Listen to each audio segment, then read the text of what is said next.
Hey everybody, I am Becky and welcome to Buzzing About Romance. And I just messed that all up. Oh my goodness. We haven't recorded for a while. We haven't, but also I have an ear function and anyway. Ear what? Ear function. What? Have you never heard that joke? No. I have an ear function. I'll figure it out later. She's gonna take her finger out later. That's a good one. But no, I've never heard it. Oh. I figured it was just you messing up a word. No, it's a joke. I guess not a very funny one. But it is funny now that you explained it. Hi everybody, welcome to the podcast. Jenni is here. Hey Jenni. Hi Becky. And Leah. Hey Leah. Hi Becky. Hi Jenni. Anyway, how's everybody doing? I'm on the Hot Mess Express too, so I am. Jenni says she's the conductor, but I am her engineer as well. So it has been a hot mess of a summer. I'll just say that. It really has. But you know, it also hasn't been terrible. The last 2 weeks not included, but previous, I've had a really good reading summer. I found some new authors. I make Jenni read all the books with me. That's true, you do. I'm not complaining. I've had a kind of a rough reading summer, but it's a whole other subject. But yeah, it's been something. Jenni, I had an email today from Maggie Gates welcoming me to her ARC team. I don't remember signing up for the ARC. That's really funny. But I really want that book, Save Us. So I was okay with this. I need really that funny. book. Yes, I need that book. Have you read the descriptions in the book? Oh, yes. She's going to hit some heady topics. She's going to talk about postpartum depression. And Oh, geez. yeah, she's really going to. When does it come out? Beginning of September, I think. Yeah. Okay, I should be okay by then. Yeah. Okay. So everyone, welcome to the podcast. We're happy to have you. Thank you for listening. I have to talk about something. And if you're part of our Discord, then you friend me on Facebook, you heard me talk about it earlier last week. But if you know anything about me, I have a love of Broadway. I am raising a theater kid. I am a theater lover. I love all things musical. I think it would be phenomenal if life was a musical. Wouldn't it be great if dance numbers and songs happened while you're clearing out the dishwasher or something? If I'm not be awesome. in it. Or if they just did it for you, you sang your song and the dishes came to life and got put away. Dishes started dancing. The dishes started dancing. Yeah. But wouldn't it be great to know that it's I could get behind that. This is a moment you should remember. Itself, yeah. But wouldn't it be great if music or started playing? The vacuum just doing its job. Anyway, it was announced last week that.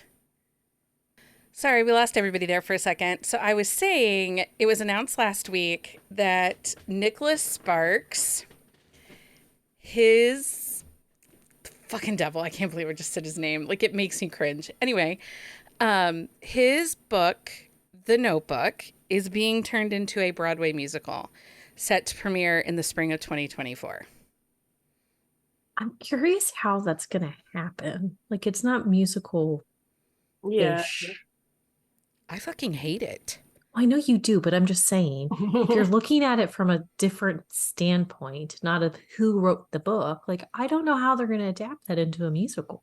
I don't know. I say it's desperation, because that movie has a large following, right? It does. Was very Notebook everything. Oh yeah. Yeah.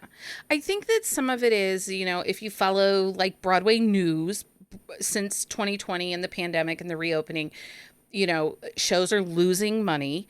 The shows that are staying open are the Disney shows. Even the classics like Phantom has closed. I mean, Wicked is still staying open, but there's a lot that are I think Wicked, teetering. since it's newer, it's not new by any means. It's been around for a while, but it's still one of the newer shows. I think that's part of that dynamic.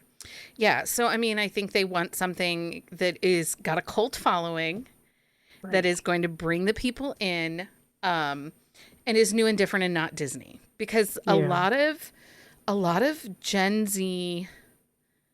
So it's funny because a lot of Gen Z and Gen X do not want Disney musicals anymore. They're done with them because it's not Well, but I nostalgia for us. it's not. Well, but I think the big Hamilton boom, like the fact that he came out with that from like what he did and like there was no basis to it besides the history of it, I think that's part of it. Well, I mean, that is a whole different situation because it's written in verse and it's also done from the viewpoint of like immigration, and so it came at the exact right moment It did. because you had Obama in the Oval Office. Anyway, this is not a Broadway podcast, but I just need Although everybody to you know. wish you had one. I mean, I wouldn't be sad about a Broadway podcast, but I have not met anyone. I mean, most of y'all are okay with Broadway, but no one loves Broadway like I love Broadway. I mean, I'm a Broadway liker, not a Broadway lover. I'm taking girl child. Her best friend is in Hello Dolly. And we're going to see Oh, that's Hello a good Dolly on one. Sunday. I like Hello When this Dolly. episode drops, we'll be seeing Hello Dolly. Okay, so does anyone have a romance term of the week they'd like to talk about? I didn't know I was under fire for a romance term No of the one week. is. I just didn't have anyone submit one, and I didn't come up with one. So if you think of one, okay. If you guys, We could talk about the archetype of the hero and the heroine. well, we have talked about like alpha holes, and we've done cinnamon rolls. We haven't done like the rescue hero. I'm just saying, like, archetype in general, like that the fact that each hero and heroine, which we don't talk about the heroines a lot, but they all have like a specific quality named. Yeah. Like there's a type. It's interesting because archetypes are really mostly associated with literary fiction Mm-hmm. over romance and genre fiction. Because like the female character archetypes are very weird. They're named after basically the goddesses. Mm-hmm. You know, the healer, the lover, the caregiver, The warrioress. and so we don't, as romance readers, we don't spend a lot of time discussing archetypes of our female characters. But they still have them and hold them, and I think it's definitely a discussion that like needs to be a little bit more present. Yeah, Because it's such a big thing on the heroine or the hero side. maybe next time we'll start going into the female character archetypes. Okay.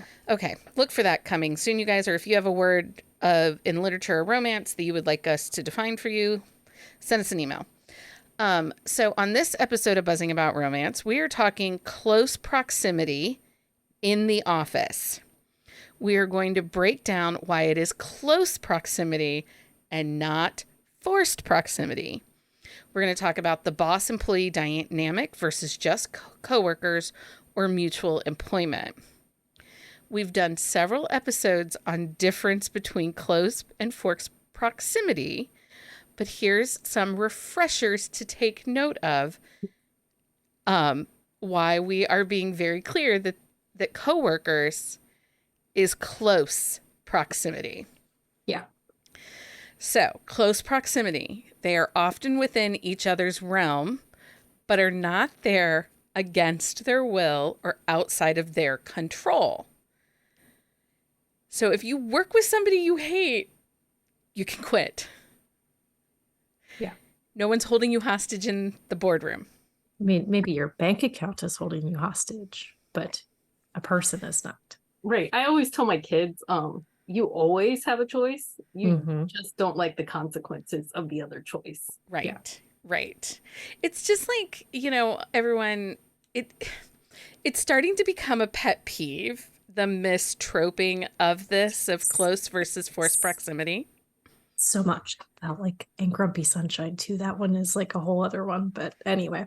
Yeah. But that's the thing. Like with the close, like you have the option to step away. You have the option to remove yourself from the situation. Yeah. Like But you're not locked in a room. Roommates are close proximity. yes, if you move out, you might be homeless or live in your car, But you could move out. but you can move out. Now, Or if the lease is in your name, you may kick the other person out. if you are trapped in an elevator with a coworker, so like in the book The Hate Date, they get trapped in an elevator together. So there's forced in the close proximity. That is forced proximity for that moment. But overall, the book is close proximity because they are working together. Yeah. Okay, so forced proximity, just a refresher, there is no escape from each other. They are being held by something that has taken away the choice to leave, i.e., kidnapping or weather. Or locked in a room. Or locked in a room. Held hostage. Yes. So, anyway, these are things to keep in mind When you are troping a book. when troping a book. We'll be less ragey about it, right?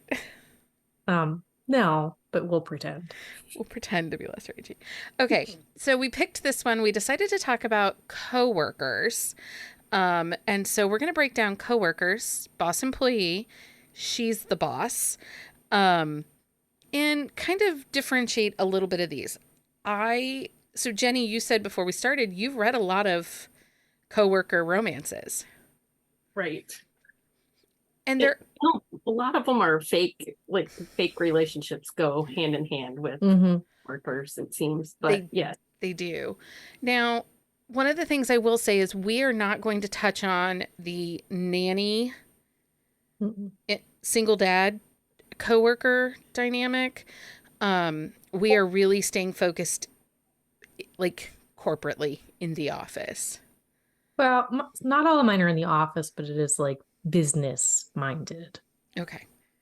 We called it The Office, so it was supposed to be. I know, but office. when I was pulling my list, like I don't have to mention those ones. I'm just saying, like a couple of mine might sway, like as the owner of the business.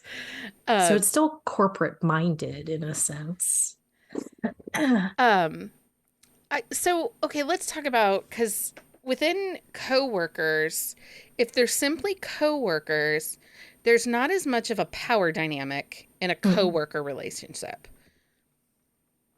So Jenni, do you read more coworker or more boss employee? Okay, so I think boss employee is easier to find. Yeah. But I do read a lot of coworkers.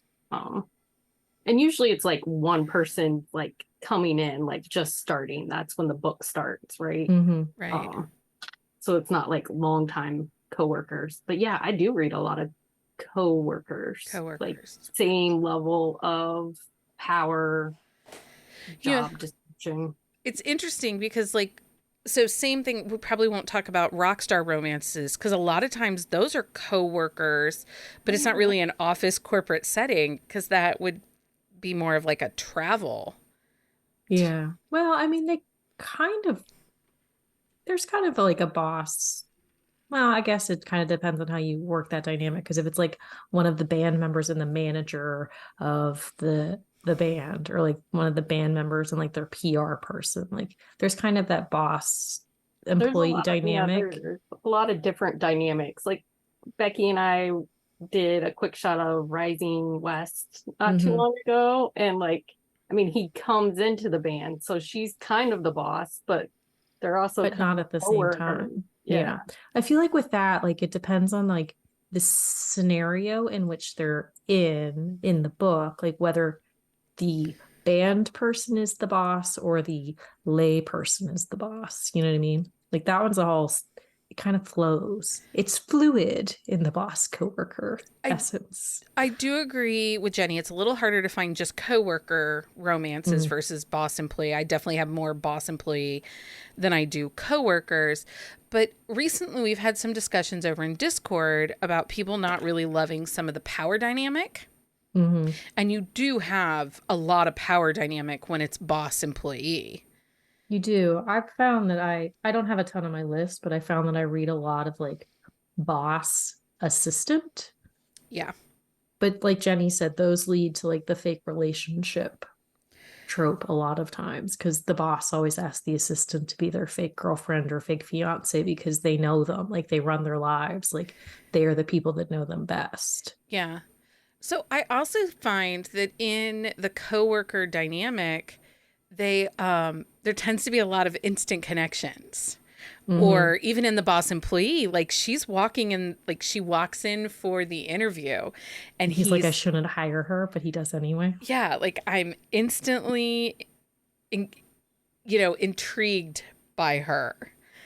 Okay, so let's talk about what do we like about the close proximity of an office romance. Jenni? Well, usually there's maybe like a mutual goal, whether that be positive or negative. Like,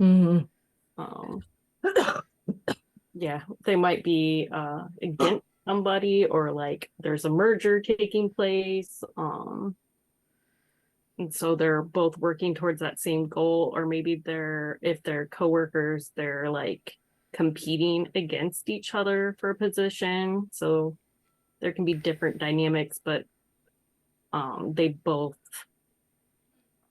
parties are working towards something similar. Yeah. Leah, what do you like in the coworker close proximity? So I'm not a huge fan of enemies to lovers, but I have found that most of the enemies to lovers books that I do enjoy are typically the coworker ones or like boss employee ones, because there's this like adversarial like element to the story that I really enjoy, but it's not like they're being mean. They're not necessarily being mean to each other, but they're like trying to one up each other like in their work and the quality of work. And so there's that dynamic there of like, how can I be better than this person to get this job? Or like, how can I be better than them to get this project and things like that. And I like the dynamic that it creates that you wouldn't necessarily get in a different style of book. I lost my train of thought there, but That's okay. It's okay. It's okay. Okay, so like,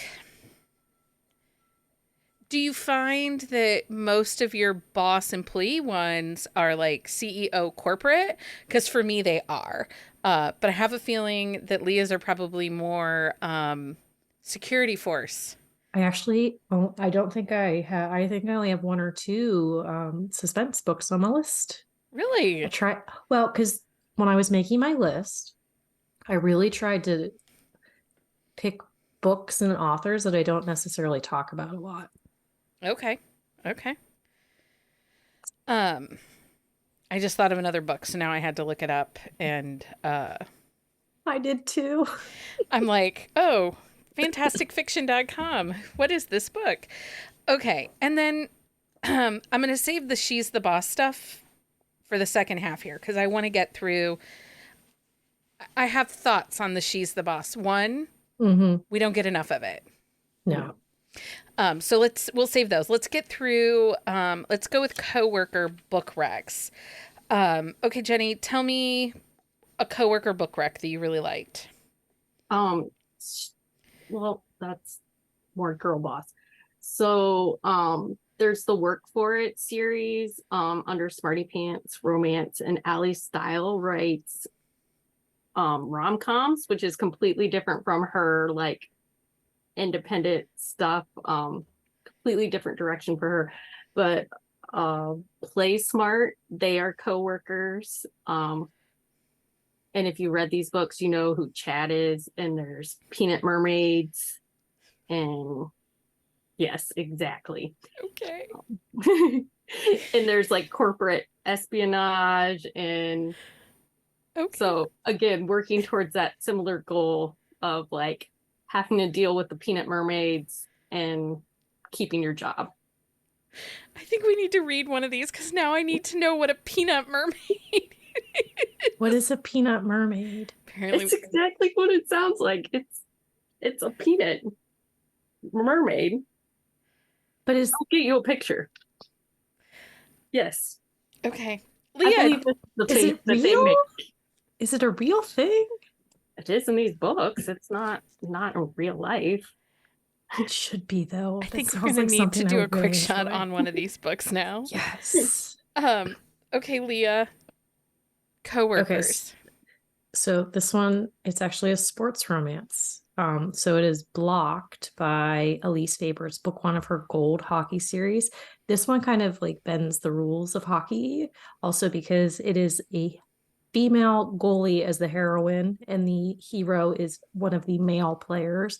And it's this whole dynamic of she comes into the team. There's this just the dynamic of her creating like discord in the team because she is a woman and a very talented goalie.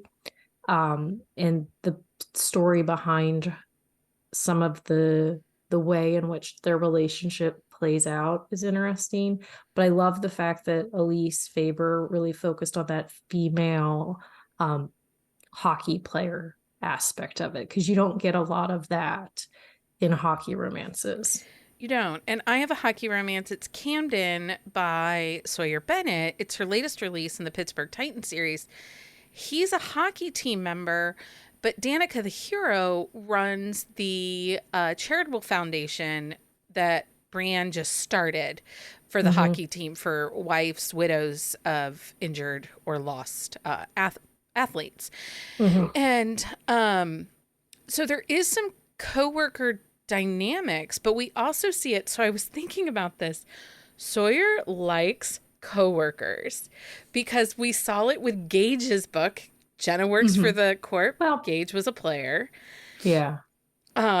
You know, I know that there's coworker stuff in the Jameson Force. Well, Elise does the same thing because like most of her relationships, it's somebody in like the office and a player. Yeah. And I mean, we get it in Jet in the Arizona Vengeance book because she's works for the marketing department and he's the player. So, Sawyer Bennett, we're on to you. We are. You like the... Well, if you come to plot a book, she does, like the coworker. She can make some creative Well, her legal affairs thing, aren't they coworkers in a lot of those ones They too? are. They are. Like, we're on to you, friend. Okay. Irresistibly Yours by Lauren Lane. Have you read this? Her Stilettos and her Oxford series. They're in the library. It was a Love Swept series that she did. And they are coworkers. And it's never boss and employee. It's sometimes the competing magazines. Like the Stilettos is like the Vogue magazine. And the Oxford magazine is like... GQ one, right? or Maxim or something like that. Yeah.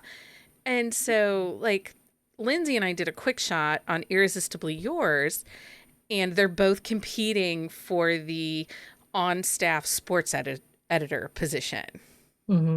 So it's really, I really like it. I like that office dynamic. I like the flirting.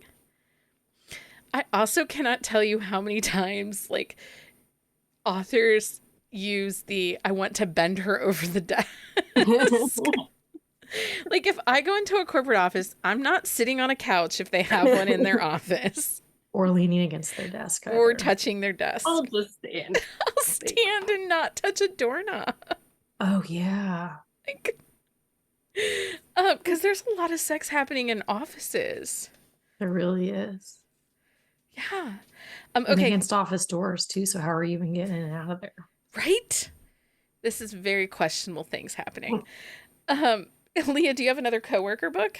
I do. So, Warrior, it's that in the part of the Alpha Mountain Hero series by Renee Rose and Vanessa Vale. It's book 3 of that series. So Quincy is a female helicopter pilot, and she works with Kennedy, who is just one of the guys in the team, and they had a a one night stand when they were still both in the service. He's been kind of a playboy in the past, but she's a badass. Like she's like was in the service, like she flies helicopters. So they're for a just living. coworkers and she's not the boss though? No, actually one of their friends owns the company. Interesting. Yeah. Okay, Jenny, got another coworker for us? The Codex series by Catherine Nolan. That's a good one. There's 3 books in that series. They're all 3 books deal with the last one kind of not coworkers, kind of is, but the first 2 are definitely coworkers under or behind the veil, and Okay. they go undercover as a married couple. So, one of the books, and I think, Jenny, you read this book with me, but we didn't end up doing anything with it. Flirt by Adriana Locke. Oh yeah. So, they're technically co workers, but his family owns the business, which creates this little bit of gray. Right. And Yeah. But does he have any power over like major business decisions though, or is he just a peon? it didn't feel like it in the book. Like, in all honesty, so that's something that came up. Like, when I read a book where it's like a family owned business and he's part of the family, even though, like, maybe the dad, the head of the family, is actually in charge of the business, Mm-hmm. it I think it changes that coworker dynamic I a little bit. It shifts that power. Yeah, it's kind of the like blood's thicker than water type thing. Like who, I mean, if something went wrong, who are they going to blame? Who's going to get fired? Yeah. Right. Right. Is there like a favoritism for the character since he is family, or is he treated So like a that basic worker? that book was actually really weird. Um it's construction. It's a blue Oh, collar. not again. He's the Am I lost? Okay. It's blue collar, and his family owns like a house reno type business, and she's the project manager and he runs the construction crew. Mm-hmm. But like, it's supposed to be this really tight family business, but she's never been to his family's home. Like, they don't socialize as a family, or like the employees don't socialize with the family. So there were very much lines Mm-hmm. from the family to her, but then the two of them as coworkers kind of blurs this line. Well, yeah, I mean, there's that weird dynamic of familial versus hired. Yeah. Okay, got another coworker for us, Leah? Yes. So 5 Day Fiance by Mickey Miller. So this is part of his Brewer Brothers series. It's Jocko and Allie's story. They have worked together for a few years and they end up going to a wedding as a fake relationship. But I guess this one, like the co-workers part of it is kind of secondary to the fake relationship, but like the reason like they are friends and the reason like they have the relationship they do is because of their working relationship. Like there's no push or pull in the office for them. Like there's no work dynamic differences for them, but it's a really good story. Okay. Jenny, you got any other coworkers? I got plenty. I could do a whole episode on coworkers. See, I didn't have a ton of coworkers. I have more boss employees than I have coworkers. The Proposal by Maya Hughes. Mm. It's a weird coworker situation because she's kind of like she really wants to keep her job. He's kind of forced into this position. And it's got the fake relationship, fake fiance component, and they end up making their own business together by the end of the book. Interesting. You know, when I think of like coworkers too, I mean, we probably talked about a ton in the movie episode that we did, because there's lots of rom-com movies that take place around being coworkers and stuff. Yeah. Okay, so I have some books that don't fall into boss employee or coworker, and that's when there is like paid contractor type situations. Okay. So I had Cold Hearted King by L.M. Danglish, and then The Brooklyn Air by Serena Bowen. I have that one, but Rebecca's, well, I guess she is hired by Nate. He She's gives her her first, the company. but she's his personal assistant for like 6 But years. for their book, he gives her the company. He That's true. gives her the hockey team. That was his big thing. So That's his she's left to grovel. run the hockey team. So I don't like, how do you define that one? Is he the boss? Well, like the Not mixtape. anymore. I have the mixtape, and he like hires her as the chef, but it's more like a contracted position, Yeah.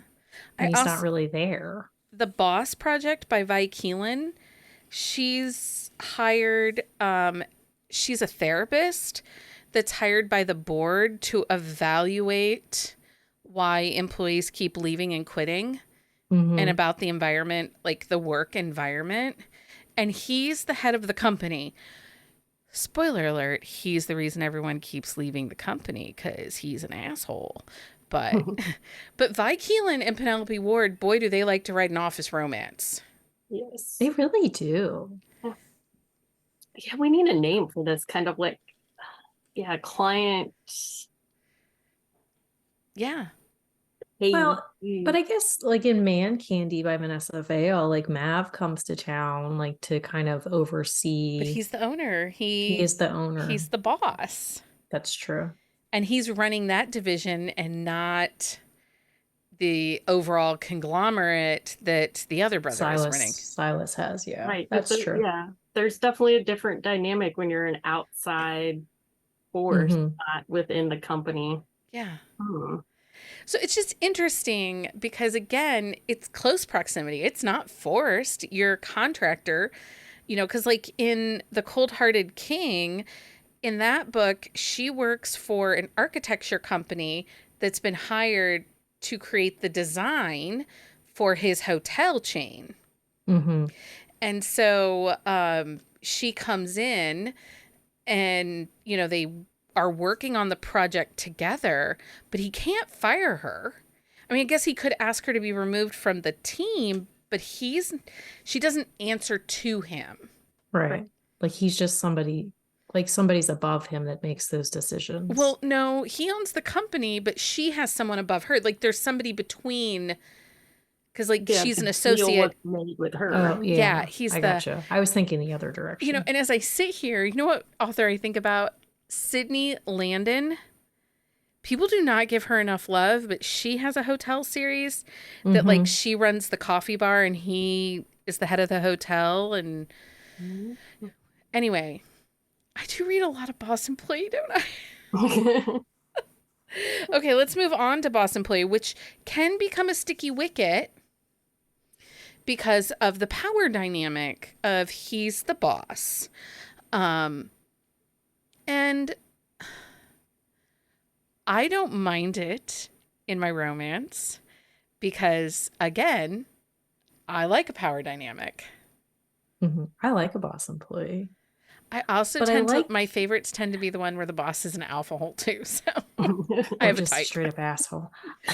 I do too, but I think part of it though is like what I like about them is a lot like with the boss employee when the man is above, it's the one woman who doesn't put up with like his bullshit. Like she calls him on his issues, like she calls him out on his mistakes, and it's like the one person who's willing to stand up to him and not like cower in the corner when he's being an asshole. Yeah. And I know that there's lots of people that struggle with the teacher student, professor, college Hmm. student dynamic, and can create some issues for people. But I wonder if those people have same issue with boss employee. I wonder, but I feel like it's different in the sense where there's not like boss employee, like you're hired to do the job, like that there's more of a taboo element to the teacher student, professor student storylines because of the ages. Because Jenni, you tend to be one that doesn't want the professor student. Right. That's that's what I was thinking. Like, I don't have problems very often with like the boss employee, but like teacher student, yeah, I would definitely.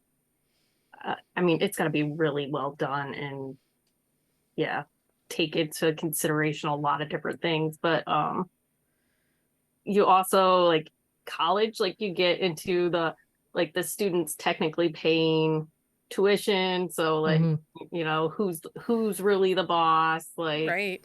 yeah. Yeah. Yeah. I didn't even Yep. consider those, like, yeah. It's just I a mean, thought, like, because again, we've been going back Right. and forth with this power dynamic. We've been talking about it a lot over in Discord.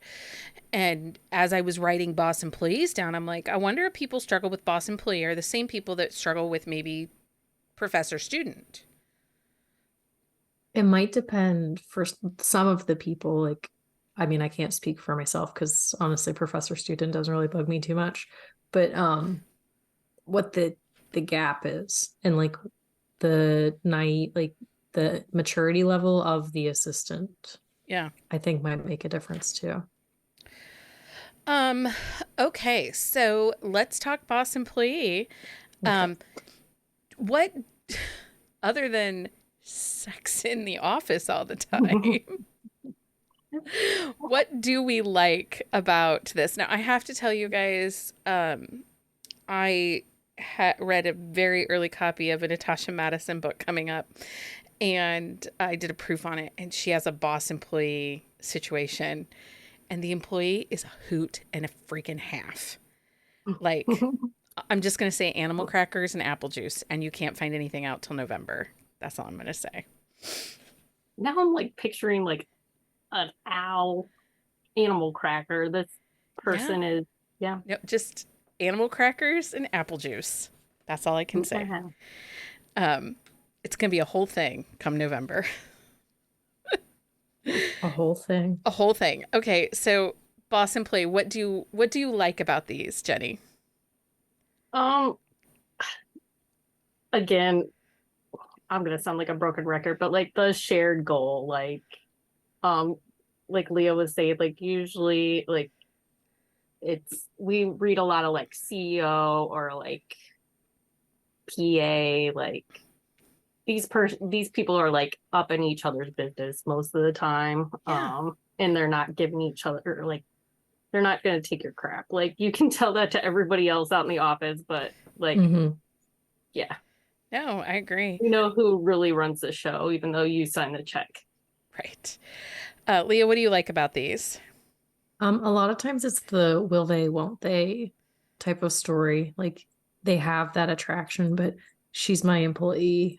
I can't do anything about it. I don't like, I'm not going to be that person who schleps the assistant storyline, or it's the one where I've slept with all of these assistants before. I need to not sleep with this one. I need to change my ways. But like as soon as they walk in, like they get hard and can't like control themselves. No, I just like that dynamic of like the taboo nature of the will they, won't they. okay, so one of my favorite things about boss employee, and I think this is me because I don't have any hangups. So Lane Hart's Two Nights with a Heartthrob.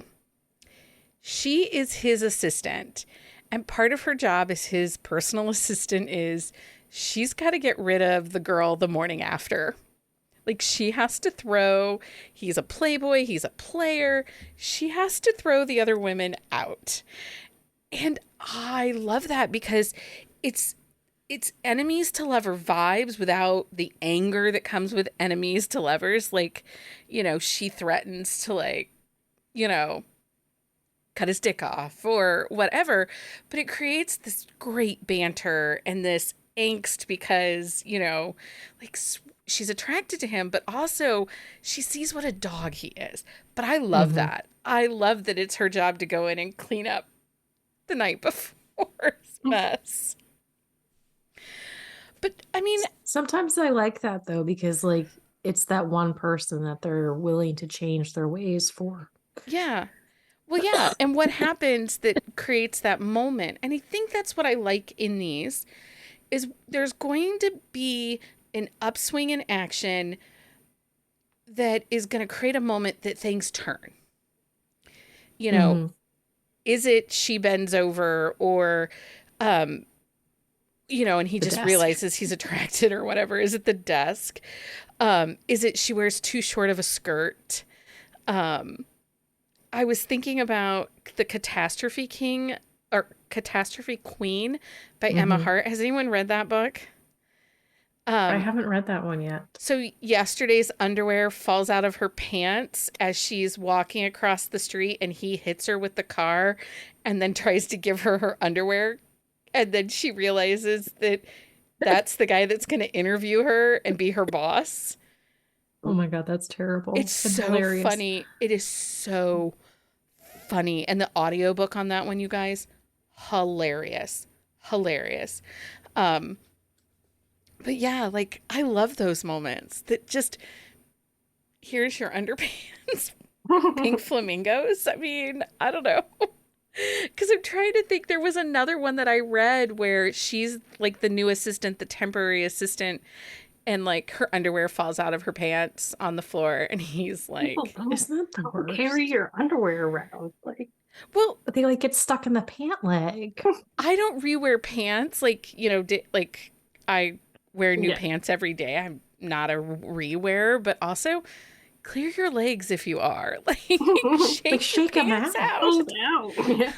I'm more of a when I take my pants off, they end up inside out, so I have to fix them anyway. Right. Because it's just easier to yank them down.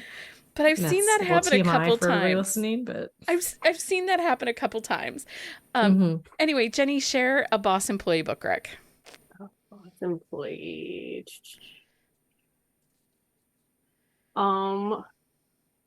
Even Better Than the Real Thing by Melanie Summers. Ooh, I like her books. And this was her first open door book.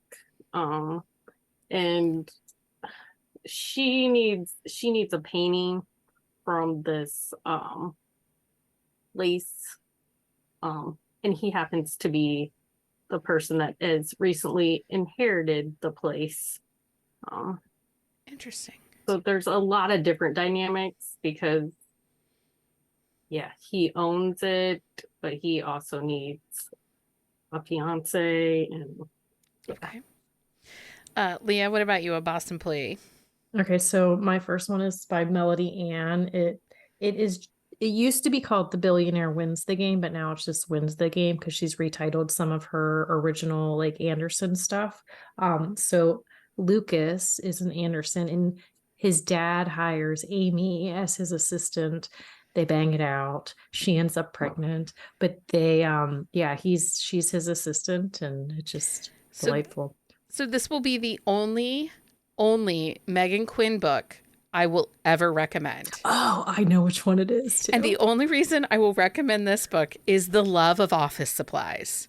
I love a good office supply. Like, the washi tape, the highlighters, the Post-its. I love it all. I have several pairs of scissors. I like me some office supplies. So Boss Man Bridegroom by Megan Quinn. She ends up being his assistant. And there's a love affair with office supplies. He's kind of a hot mess too, which is I think why we like her so much. Totally a hot mess. And he's kind of an asshole, but it really, really works. But again, guys, that is going to be the only Megan Quinn book you will ever hear me recommend. It's such a good one too, though. Okay, Jenni, another boss employee. I kind of like Olivia Hale does a lot of boss employees. She does. She's a big fan of She does the New York Billionaire series, which is like, I think it's 4 friends that like somehow end up taking over different businesses together, and they're like, yeah, they like have a hedge fund or an equity firm or something, and they buy businesses and then become the bosses of all these women. And then find their significant others. Yeah. How convenient. Well, I had book 1 in that series on my list because they meet at a sex party and then she ends up being his assistant. Oh, the last one, they like, she's on a really bad first date, like blind date, and he rescues her. So funny. Okay. Another boss employee, Leah. Okay, so this one is actually a paranormal one. It's called Unleashed Temptation. It's by Katie Reus, writing of Savannah Stewart. So he's a werewolf shifter. She's a human. She goes to work for him. They're actually mates, but she doesn't understand that whole world. But it's really a good dynamic because I mean, she's his mate and he's an alpha and it's intense. So another one is Weston by Samantha Whiskey. This is book 2 in her Billionaire Games series. This is another one that's kind of very similar to The Brooklyn Air by Serena Bowen, because he has this marketing company and he lets his personal assistant, who basically has been his right-hand person forever, she has like 6 months to turn a profit of this business, and he has to let her go as his personal assistant so she can run the marketing business. But technically he owns the market. It's like one of his corporations that he owns. So it's interesting. It's different. But it almost has feels of She's the Boss, because she's smarter than him. He's a dumb fucking idiot. So there's that one. Okay, so I want to give some time to She's the Boss. So before we go to She's the Boss, I do want to say Marnie Mann, T.L. Swan, Julia Wolf, all of those authors like to write boss-employee romances. Mm-hmm. So we do know those exist. We just didn't get to them this time. Okay, so let's talk about She's the Boss, because we all said we don't read as many as we wish we did. They're hard to find. Or maybe I'm just not looking in the right places. So do you think the book ends up being different when the heroine is the boss versus the hero being the boss? Because again, the power dynamic changes. Well, because if you look at Drake by Sawyer, Brienne is the boss, Drake is the employee, and it does definitely change the dynamic of the book.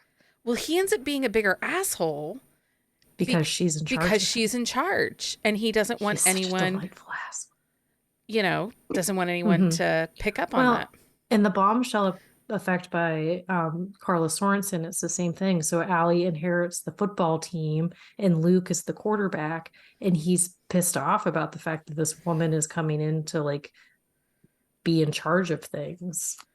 Right? Like as a woman, like just inherently as a boss bitch, you have to like prove yourself twice as much.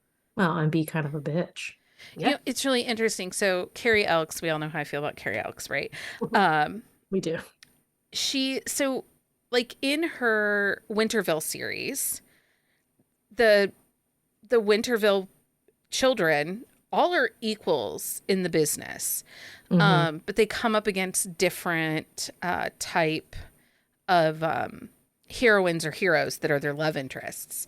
And so that one doesn't really work for She's the Boss or boss employee, because it's all centered around the town and the business, but it's not. However, her Strictly for Now, which is book 3 in the Salinger Brothers series, the heroine is hired.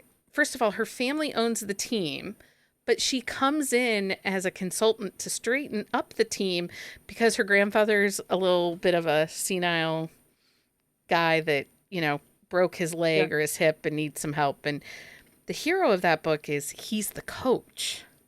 But he thinks that she's just there as a temporary general manager. He doesn't realize until later on in the book that she's part of the family. But she has a lot of power in that book, but it's really well done. And I've read some books. So like Kate Canterbury in her Walsh series, Shannon is like the oldest sister of the family. And she's a boss bitch, but her hero doesn't come to work for the company. Like he is a different dynamic. And so like, I feel like I've read stories where the woman, like the heroine is the boss, but it's not necessarily an office romance. Like, so we have that dynamic of the woman boss too, though. At First Meet by Carrie Ann Ryan is like that. She's this huge tech. So that's something else I noticed. Women in tech. It seems to be a little more acceptable for her to be the boss if it's a tech company versus, like, I only found one company, The Right Secret by K.A. Lindy, where she's the boss, but it's the family's construction firm and she's the head of that division. But I found quite a few where it's tech. Yeah, it definitely is different. But yeah, But it's almost like they're, and I hate to say it, but it's almost like authors are like gender stereotyping women. Like they're, because you'll find the like occasional books here and there of like them being outside the box. Like Melissa Foster's one but book, like Piper's a construction worker, but I don't think I think she might own the company. I think that aren't there more women CEOs in tech businesses than there are in other corporate, like there's There like are, a higher yes. percentage of women CEOs in tech than there Mhm. are like women CEOs in manufacturing. Yeah, there are. I will agree with that. But I think part of my thing is since it's fiction, you can do whatever you want. It's And true. I wish people would take advantage of that. Jenny, what do you have for She's the Boss? Um, Work with Me. The Synergy series. It's his book number 1 by Michelle McCraw. Um, so it's very interesting because she comes in and like they're trying to program this app. Like she's getting all the bugs out. She has her team. Um, but the hero, he is actually the owner, but he's gotten himself in a lot of trouble. So he's been like kind of got to work his way back up. So he has he has to be a peon for a little while. So it's really interesting as you talk about that. And Leah said, like, I was thinking of the Summer Project by Vi Keelan. She owns a floral business, like a corporate floral business, Hmm. but he's a hockey player. So he's not really, she's not the boss, but she's a boss. So Yeah. I wonder if we see more of that, of where she's successful in her own career. Because so, like, at First Meet by Carrie and Ryan, she and the hero own a tattoo parlor they're partners in on with a couple other people, but that's just kind of a side hustle for her. She has a tech company that Hmm. she owns that's her own thing. So it's, I mean, she's the boss, but in the work environment, they're equals. Yeah. And I think that's where the differential comes, where it's like the male, it there's always that additional power for him, but Yeah. it's a finer line for the heroine when she's in charge.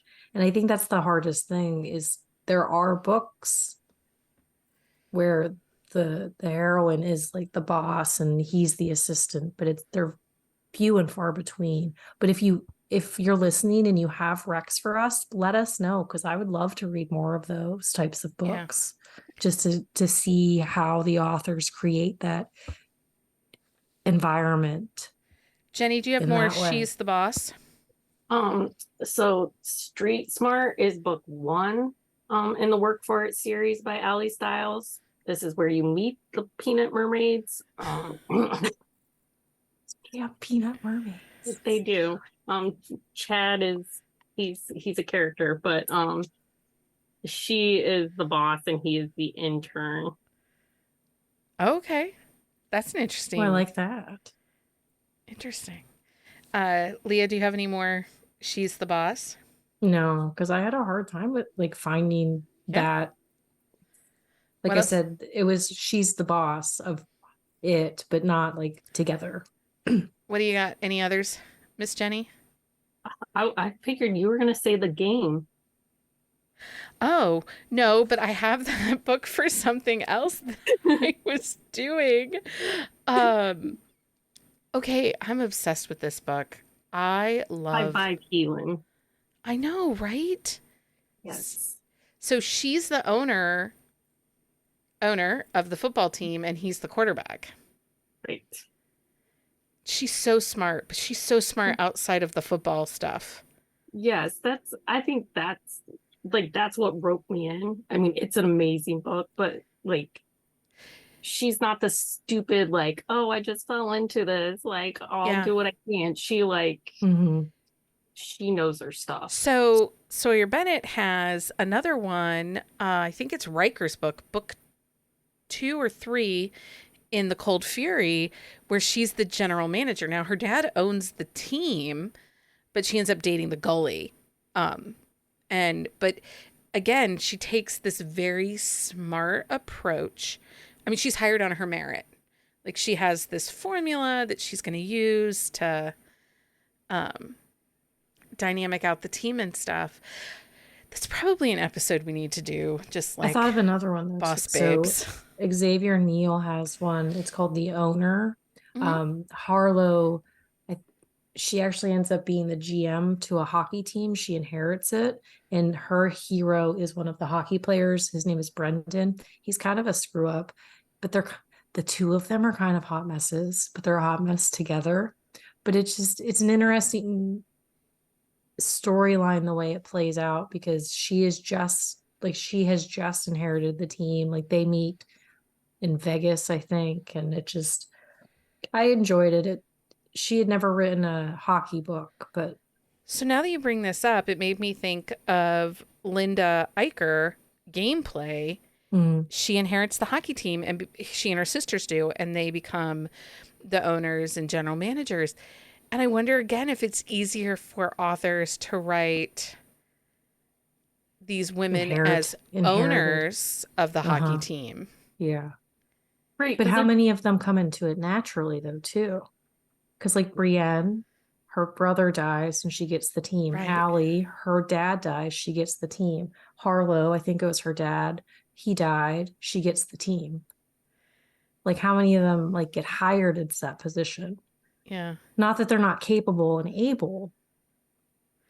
I will say that Linda Eicher's boardroom, if you have a voyeur kink and you want a really sexy series, that series has it.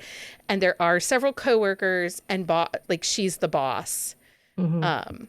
employees, and they have sex in the boardroom and people watch. I was like, is this why Becky is not sitting down at the table? This is why It is one of those reasons. it is another one of those reasons. They like it's this whole thing. If you haven't read that series, it's by Karina Press. It's super spicy. The audiobooks are in Hoopla and Anyplay, and I think Kobo Plus. They're so sexy, you guys.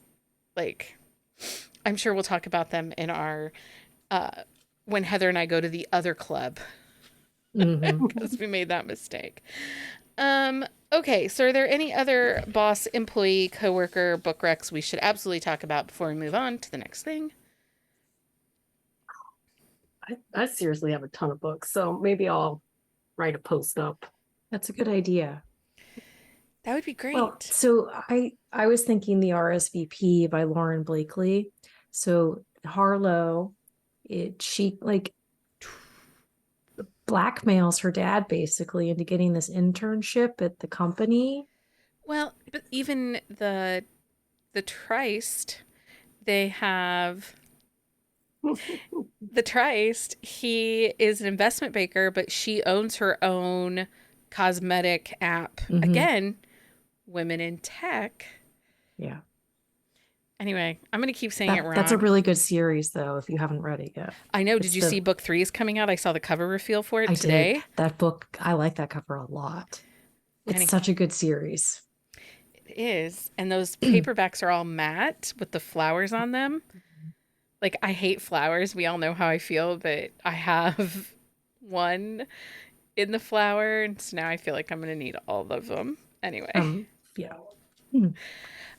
Okay. So, it's that time, everyone.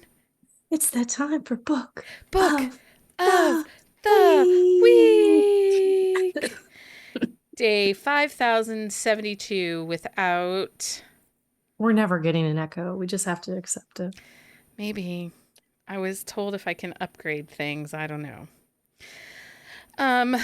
Okay. I believe it when I hear it. Jenni, what's your book of the week? Out on a Limb by, help me, Hannah something. Hannah Boeing Young. Yes. Yeah, we're getting ready to do a quick shot on that title. Yes. I haven't been. I've heard good things because I've been sick, and yeah, it kept me company. And it's just a feel good book. It deals with some hard stuff, but yeah. I found myself smiling while I was reading it. So the cover is really cute, and I know it deals. She writes an own voice, so there's some great for Disability Pride Month. There's some great rep in that for that. So, she has been recommended me a couple of times by Gretchen. Mm-hmm. And so I was excited when I saw this book come out and thought, hey, Jenni and I could do this. So, I really enjoyed it. oh, good. I'm excited. Um, okay, Leah, what's your book of the week? Okay, my book of the week is A Reckless Memory by Marie Johnston. This is a second chance romance. It is the first book of her Oil Knights series, which spins off her Oil Baron series. We meet a brand new family, and we're going to get all the siblings, and I'm so excited. They are a great family. The dad was a huge asshole, but we don't have to worry about him too much. But yeah, it's Anson Barron and Aggie is her name. But she's a strong heroine who drunkenly offers Anson a job because he I don't want to give anything away because you just have to read it, but it's really good. I just love Marie's books so much. So I have been in and out of a reading slump because I was sick and some books were working and some books were not working. And you can find some reviews. It was a little harsh. I had to come to the realization that I need to stop buying into Amazon Top 100s because I had like Oh yeah. 5 books in a row that were Amazon Top 100s that I just wanted to chuck off the side of the earth. Like if the earth was flat, these people could go over the edge. Like I do not care. The people reading them, people that think the earth is flat. Maybe. But I did finally, I think, come out of my slump. I read Stay With Me by Carrie Ann Ryan. It is book 5 in the Wilder Brothers series. It is East and Lark is a rock star, pop queen, and East might be I want to say that he might be Carrie Ann Ryan's grumpiest hero to date. And we know how she likes a grump. She does like a grump. But he is grouchy. Like somebody needs to check his pants for like some burrs in his ass because he is grouchy. But vinegar. yeah, like there's a scene and it's like in the first 20 when it pops, like they're arguing with each other about how much because they had a one night stand and that happens off page. And this is like 18 months later after the one night stand or almost 2 years. And they're arguing. And they end up having sex. She ends up giving him a blowjob because he's like, you want to. And she's like, yeah, I really do want to. And I'm like, that was the angriest blowjob I've ever seen. Anyway, it was fantastic. And he wasn't even happy after. Dude, you got a blowjob and you got to have sex with like a People magazine 100 beautiful person. Who you've already banged before. And you're still being a grouch about it. Like, make it make sense. Oh, I love a grouch. He's so... See, that is a true grumpy character right there. He is so grumpy. But I can also tell you that my TBR, like, not being able to read, my TBR is overwhelming. Like, I need to... Welcome to the rest of our lives. Like, we all do it. I need to buckle down and get some books read. I have been all over the place. Like it has taken me days to finish like a news story. So I've just been rereading a lot of stuff because I need to read to like get out of my head. But I can't finish a new book like in a day, which is unheard of for me. Like I read a book a day usually, but if it's a new book, it takes me 2 days to read it. Well, and this is for Jen Ellen. I'm giving myself a reward. I have the next book. Oh, the next Neva book? No, I don't have the next Neva book. Amanda Richardson, I have Mary Lies, which is book 2 from Pray Tell. Mm-hmm. And Pray Tell was so good. Like Jen Ellen was like, that's my top read of the year so far. So I have book 2, but I have 6 books that I have to read before I can get to it. So that's the goal, right? That's the goal, to get to Mary Lies. I'm trying to have some self-control, you guys, because have some shelf control. Control. It is primal kink, fake relationship, coworkers. I do like a primal kink. I'm telling you, if you haven't read Pray Tell, It's sitting on my Kindle. Maybe that will be what I It read. has been on my Kindle since we talked about You it, but it's one of those will ones not where be able to like put it I need to down. be You will I not. need to be able to read it, It'll and I'm take you not out in the of your mental slump. headspace for everything. I guarantee you it'll take you out of your slump. That book was so good. Will it put me back in another one? It could. It possibly could. Amanda Richardson, I really am liking this series by her. So you know how I like Sarah Bareilles stuff, but Sarah Bareilles a little bit bonkers. But in the most delightful way. Yeah, but also in a, didn't know that was a kink way.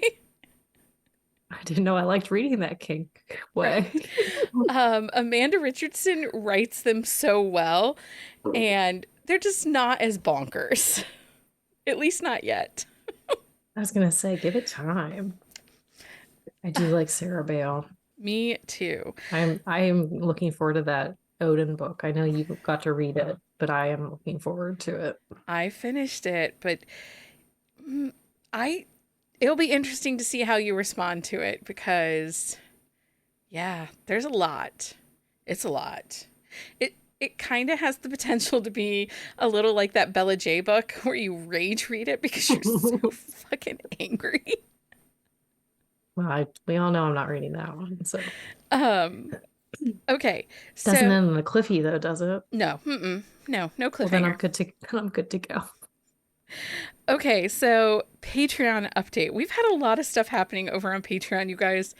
I am so excited. Our Patreon at the recording at this time, we're sitting at 52 members on our Patreon. Woo! Like we are so close to our goal of 75. I'm so excited.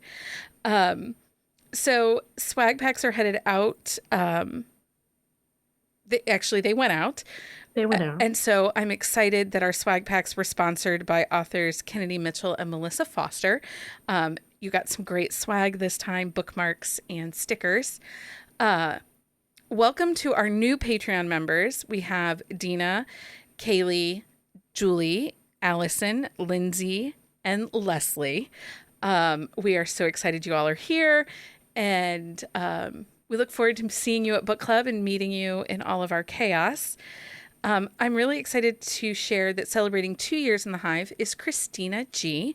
We're always so glad to have her as a part of the community. Swag packs go out to Fancy Drink, Cold Brew, and Queen Bee tiers, and we still have Fun Buzzing About Romance exclusive stickers along with whatever sponsoring authors we have. We also have mood reading cards and other fun things. These are mailed monthly on the 5th of the month or around the 5th of the month. It just depends on how the month lines up. Like September's will likely not go out until I come back from Readers on the River. So it might be closer to the 10th before September's goes out. We do ship these internationally. There is no wait time on this perk. It kicks in as soon as you join. And that's with all of our perks. So if you join the Queen Bee tier today, I will mail you coffee this week because that's our Coffee of the Month club. So, and also the next reading journal for September, October, November, and December will be mailed at the end of August. So if you join this month, you will have a new reading journal hitting your mailbox later this month. Because of our amazing Patreon members, we're able to bring you 3 episodes a week, and we are still working on our goal of 75 members so we can plan our first ever book retreat. All members of the Patreon get exclusive episodes along with perks like Buzzing Book Club. And you can find a list of all our events at bookcaseandcoffee.com/events. And this would include all happy hour, IG lives, and book clubs. So this episode is dropping, and then we have book club next Saturday.